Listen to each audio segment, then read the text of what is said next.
Lebanese capital Beirut, again visited by death and destruction. Beirut, once the showpiece city of the Middle East, has been recovering slowly from the civil war of 5 years ago. Then, in July 1981, came Israeli warplanes, directing their bombs for the first time against Beirut, and marking yet another escalation of the Middle East conflict. Nor did Israel escape the violence. Palestinian rockets smashed down on northern Israeli settlements in reprisal. Hundreds of rockets and shells hit the settlements at Metula and Kiryat Shimona, inflicting more damage and casualties than ever before. The Palestinian guerrillas had made a mockery of Prime Minister Begin's election boast that he would make the border area safe for all.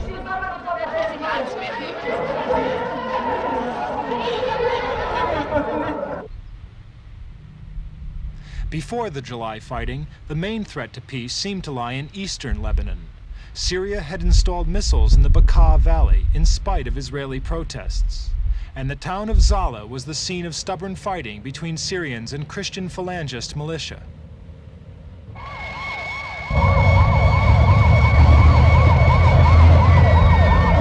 the end of June brought a welcome end to the 3-month siege of Zala by the Syrian army. Lebanese security forces were at last able to exert their authority and to escort out the Phalangist militia who had occupied the strategic town. The Zala Accord was worked out under the auspices of an Arab League peace committee. Hopes were high that the relief of Zala could lead to an overall easing of Lebanon's internal strife.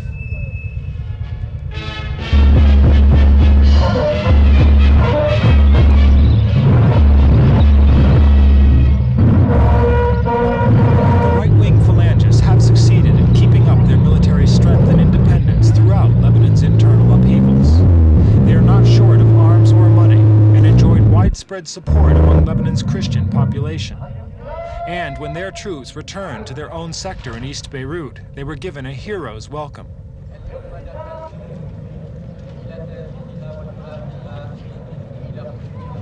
The militia's young commander, Bashir Jamael, comes from a family of fighting men. But his acceptance of the Zala settlement shows that he too is ready to compromise in the interests of national peace and security.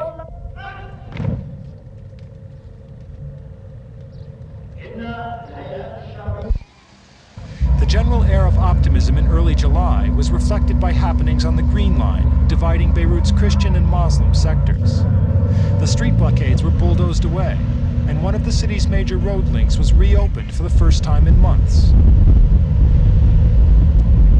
It was another success for mediation efforts by the Arab League. All sides appeared ready to give peace a chance.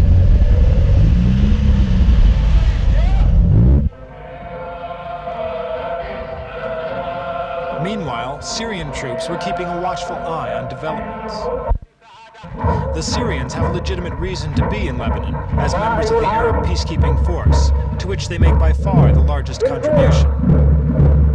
But Syria also felt strong enough to install ground-to-air missiles in the Bekaa Valley in her own name and in defiance of Israel. This missile crisis seemed the biggest cloud on Lebanon's horizon as the second half of the year began.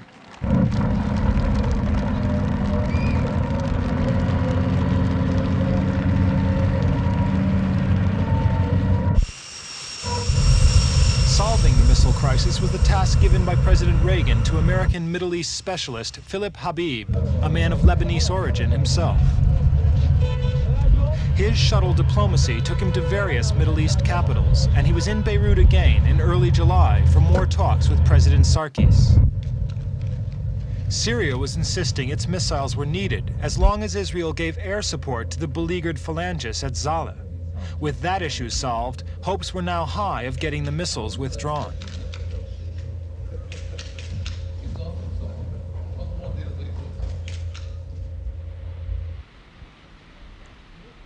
So there were hopeful signs on several fronts that Lebanon's various neighbors and internal factions were learning to live together.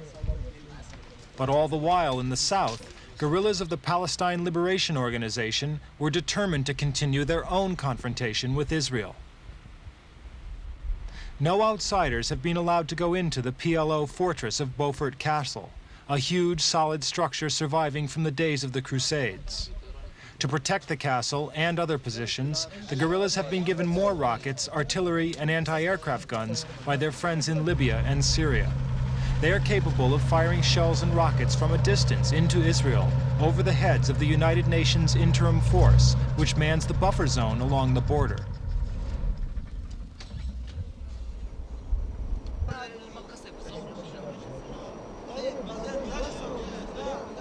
The Palestinians have in fact succeeded in building up their firepower to the highest level yet. It's also a fact that has not gone unnoticed by the Israelis. Prime Minister Begin has inhibitions about repeating the invasion of southern Lebanon in March 1978 because of the presence of United Nations troops.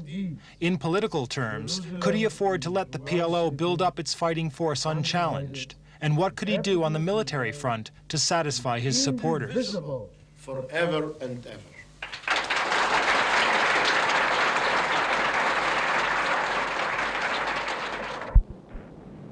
The answer came on July 10th, just hours after the American envoy Habib had left Beirut for Israel.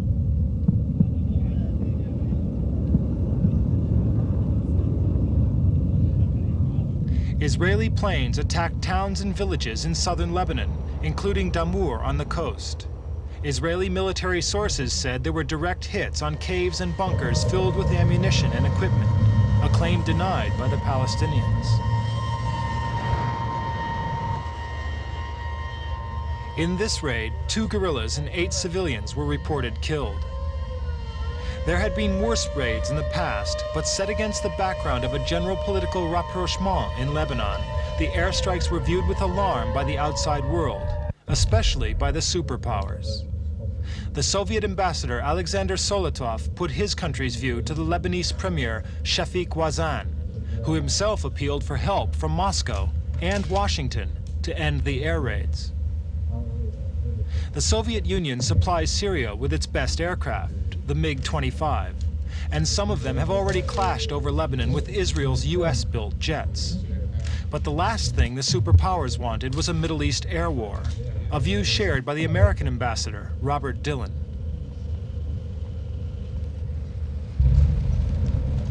Diplomatic restraints proved useless. A few days later, the Israeli jets were back in action, this time concentrating on lines of communication throughout the south. Roads, railways, and bridges were destroyed. Again, the Israelis said they were striking preemptively at the guerrillas to prevent them bringing reinforcements of men and arms toward the border. But again, the civilian population suffered too.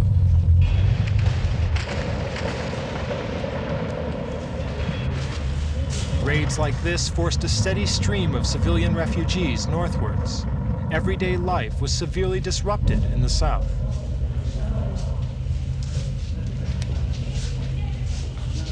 Pictures like these on the world's television screens became a powerful propaganda weapon in the Palestinian cause.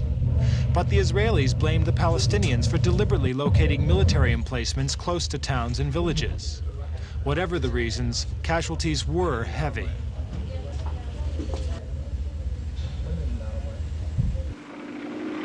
Undeterred by the Israeli air attacks, the guerrillas replied with a devastating barrage of rockets and shells against the northern settlements. 6 people were killed and over 100 injured.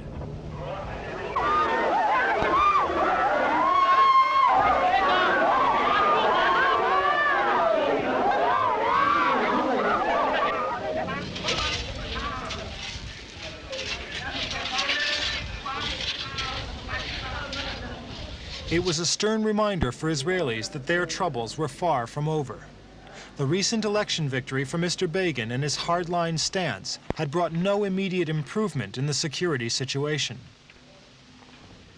Life in the border area still meant long hours in the underground shelters, and time to wonder what Mr. Begin's next move would be.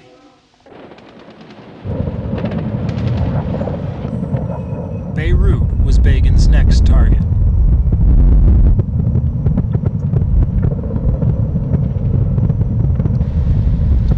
July 17th was the day when Israel's Phantom fighter bombers zeroed in on the Fakani district of West Beirut.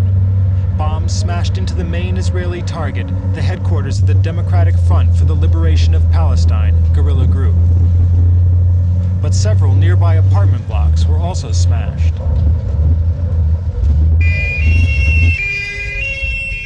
The toll of casualties was around 300 people killed, with many more severely injured, most of them Lebanese. The Israelis insisted their pilots had strict orders not to release their bomb loads if they were unsure of hitting the target. But in such a densely populated suburb, the extent of the destruction could only have been predictable. According to the Palestinians, the Israelis anticipated civilian casualties and reasoned cold-bloodedly that the Lebanese would blame the Palestinians for their suffering. But now that the Israelis have struck at Beirut itself, they risk alienating the Lebanese themselves.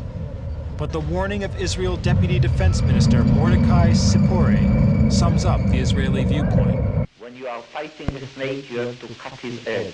And if his head is among civil population, it will be cut too.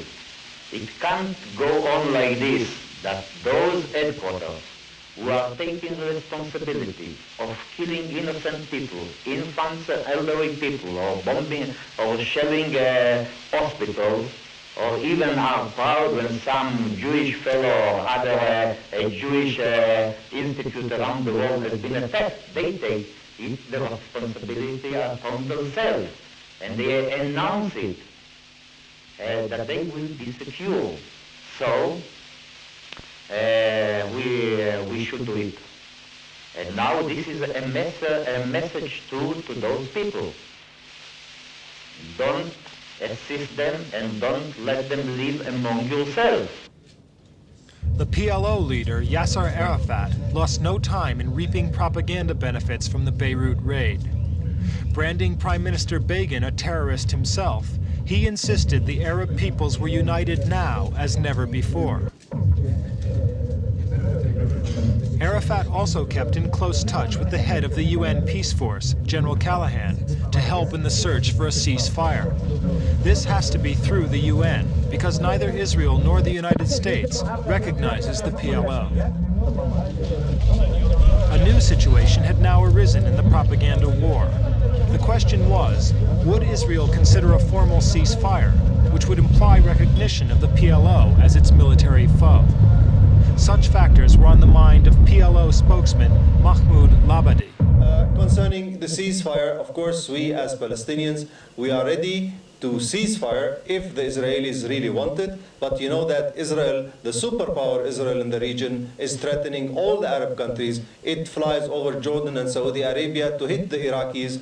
It threatens the Syrians every day. It kills the Palestinians every day. So Israel is a superpower in the region, and Israel is the one who has to stop attacking, flying over Lebanon every day. This is really an act of arrogance from the Israelis against the Palestinians and against the Arab world. Israel is even humiliating the Arab nations and the Arab peoples every day.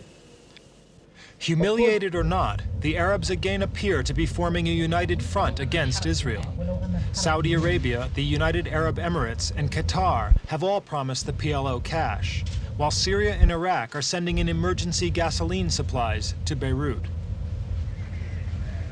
President Sarkis may now feel less isolated than previously. The other Arab states are backing Lebanon as never before, and the specter of partition between Christians and Muslims has receded. New recruits are here joining the Lebanese National Army in the middle of a rebuilding process after the ravages of civil war.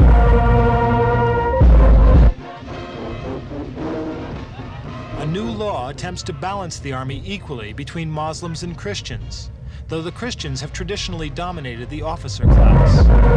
It's a process symbolic of battered Lebanon's efforts to reunite and to guarantee a place in the country for all factions, including the Palestinians, who continue to prove that they are ready to fight and die for their cause.